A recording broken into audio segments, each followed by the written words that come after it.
আসসালামু আলাইকুম। আশা করি আপনারা আমাদের সকলে ভালো আছেন। আলহামদুলিল্লাহ আমিও ভালো আছি। আজকে আপনাদেরকে সহজ পদ্ধতিতে চটপটি রান্নার রেসিপি দেখাবো।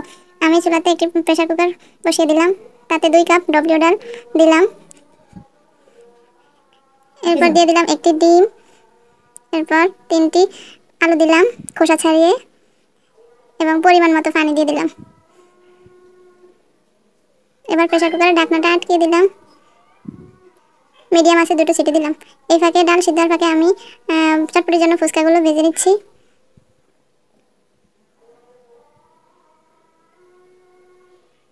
ফুচকাগুলো বাদামি রঙের হয়ে এলে তেল থেকে উঠে নিতে হবে।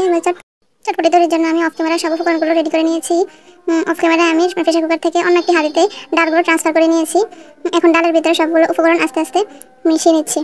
প্রথমে আমি সেদ্ধ আলু দিয়ে দিলাম, তারপর দিয়ে দিলাম ফুচকা গুঁড়া, এরপর দিয়ে দিলাম 5 চা চামচ চটপটি মশলা। এবার দিয়ে দেবো পেঁয়াজ কুচি, তারপর দিয়ে দেবো কাঁচামরিচ কুচি, তারপর শসা কুচি, তারপর তেঁতুলের টক।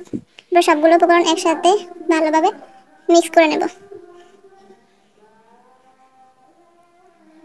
মিক্স করে নেওয়ার পর 5 মিনিট মৃদু আঁচে রান্না করব।